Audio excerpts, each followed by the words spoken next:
Well, welcome back, everybody. My name's Andrew, and you're watching the Kelley's Country Life. And on today's episode, we're going to get back to trying to finish out this wall. So I'm going to go ahead and forewarn y'all, this may be the only house video that I release over the next many days.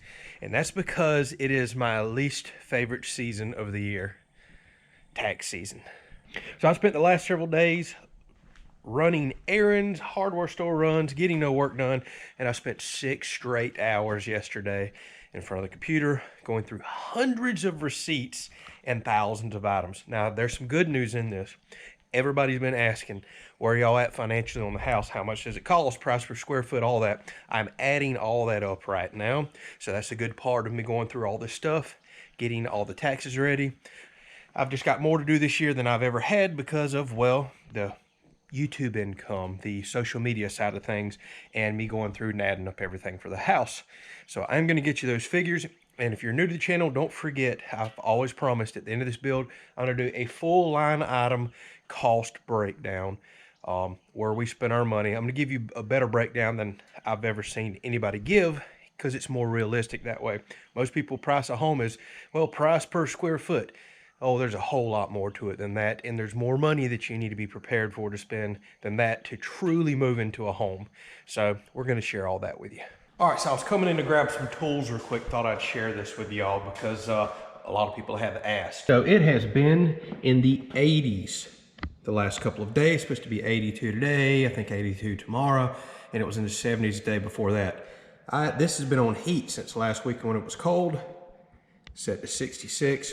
But look at the temperature in the house, 68 degrees. I have not run HVAC. This system has not kicked on in days. I just checked the bedroom, same thing, 68 degrees. That, my friends, is why you pay good money for installation up front.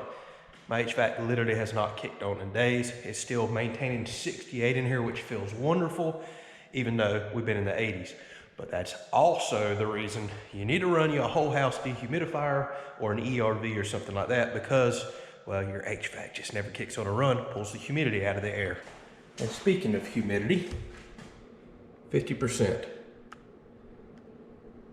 And I've got it set to 55 right now, even though I am gonna run it lower. Been kind of messing with it the last few days.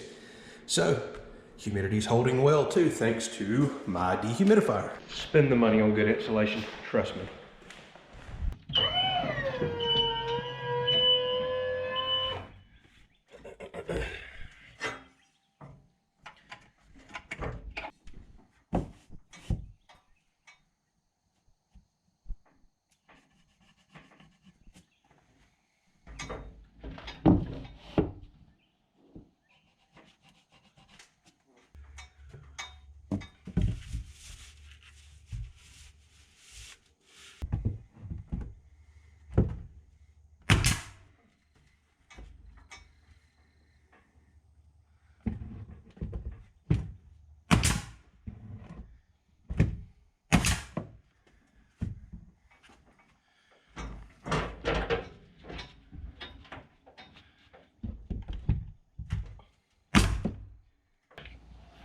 All right, so what I'm trying to accomplish here, behind this cardboard that the insulation crew put in, well, that's my blown in insulation that goes into the living room.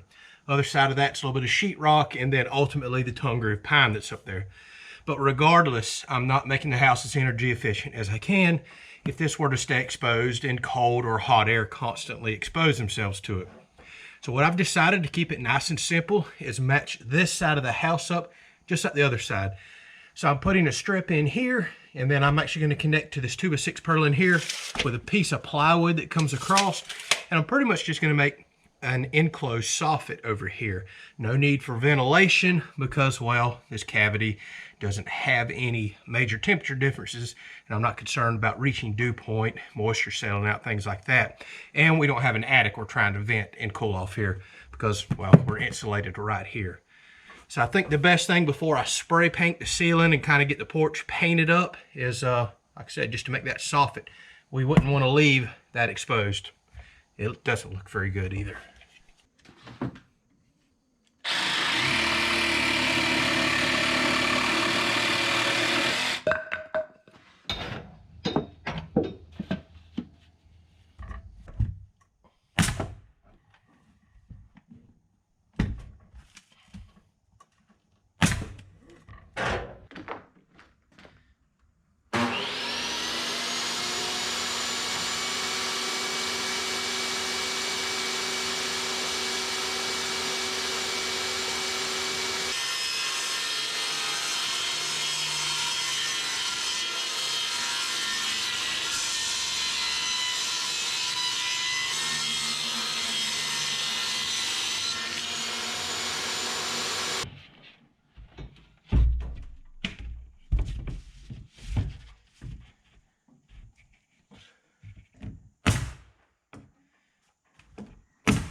All right, so the plan was for me to finish closing in these ends because, well, it's a little over 8 feet and all my boards are 8 feet. So I was gonna go back with some scrap that I have now, plug those up, and then run my piece of hardy trim along the top here so I can finish running my siding up and kind of clean everything out. But I just had a thought. All right, so a lot of y'all know that we chose not to deck the underneath side of the porch right now. We're just going to tape everything up and spray paint it whenever I paint the house, and just paint it the same color as the house. It's kind of a darker gray. It should hide nails and screws and things like that. It's just a temporary solution until we save up some more money and materials drop, because things are just through the roof right now. I refuse to deck 1,300 plus square feet of porch ceiling with materials that are up 300%. What is the point? So I've just went out and bought conduit and outdoor boxes and everything. I was prepping to rewire the porch ceiling with outdoor rated materials, and I was just going to clean the wires up, conduit, everything, outdoor boxes. But I had a thought, so I don't think we're going to finish this in this episode, and here's why. So if instead of mounting the lights out here in the dead center of the porch like we had decided, what if I mount them up here, nice and flush?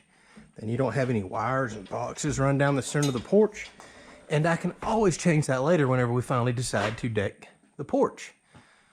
I wonder how that'll look. I know lights up here in the dead center of every bay next to the house, it'd be really easy to wire, then the wire's nice and protected.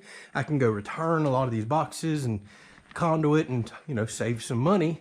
But I know that lights by the house will kind of cast a shadow down the house, but that's kind of a look I see a lot of people doing, except typically they mount a light up and have it fan across the house, and then you see the shadowing effect from the siding.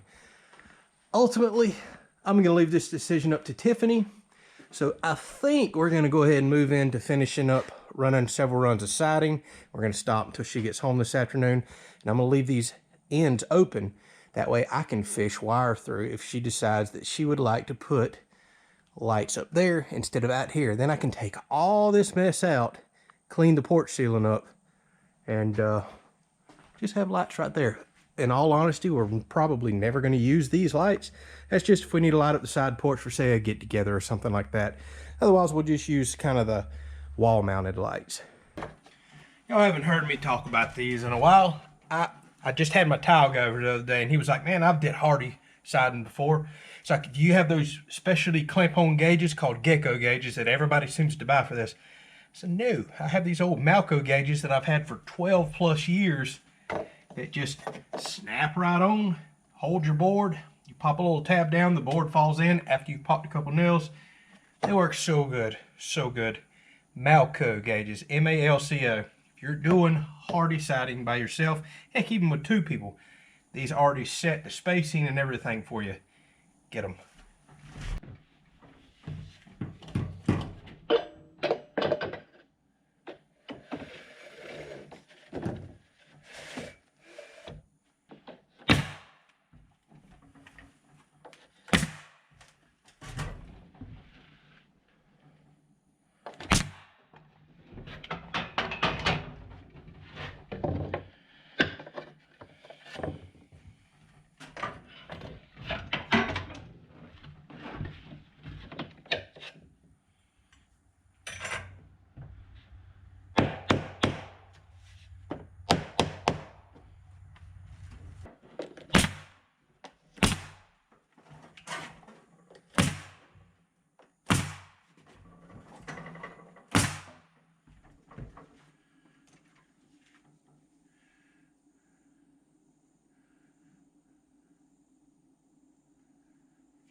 I hear you, I hear you. I heard y'all yelling at the camera.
And just like that, we get our first look at a, well, mostly complete wall.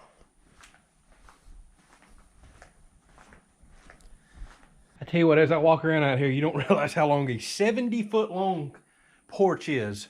And now seeing this big plain wall, which is going to look better once I start painting, trim, and everything.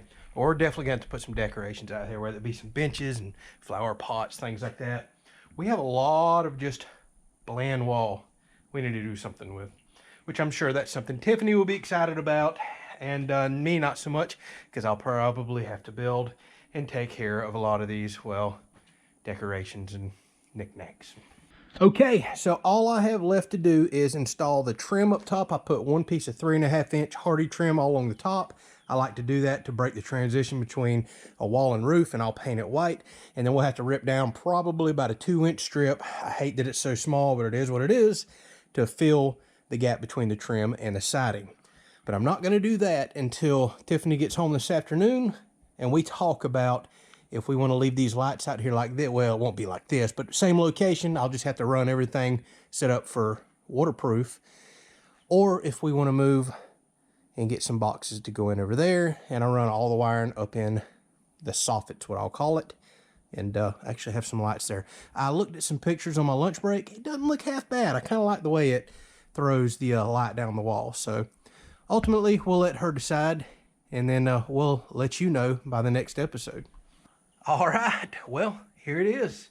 Practically our last wall done. So I'm gonna go ahead and let y'all know, I don't know when I'm gonna get you another house video. I've got a tax appointment that's steaming ahead. Actually, by the time you watch this, I may already be in my tax appointment, and I have to spend about 2 days. I've already spent 1 day crunching all the numbers. But again, the exciting thing is I've told y'all from day one, we're going to be open and honest about the cost of the build, because not many people share that with everybody. And I know that's some information that a lot of y'all are dying to hear, because, well, nobody shares it. Typically, I'm private with finances, but hey, it's a house. We can all take a guess at it, and I'm going to be open and honest with you. And then at the end of this build series, I am going to do a full cost breakdown and let y'all know things that you could have done to build the house cheaper, things that maybe I should have done to make it even better, regrets, do's, don'ts, things like that. And basically, how in the heck do you get started building a house as a homeowner, playing the GC, playing the subcontractor, doing all the work, the codes, everything else. So I'm going to try to share what I've learned throughout this experience. Thank y'all so much for watching. We'll catch you on the next video when I guess we'll finish this wall up.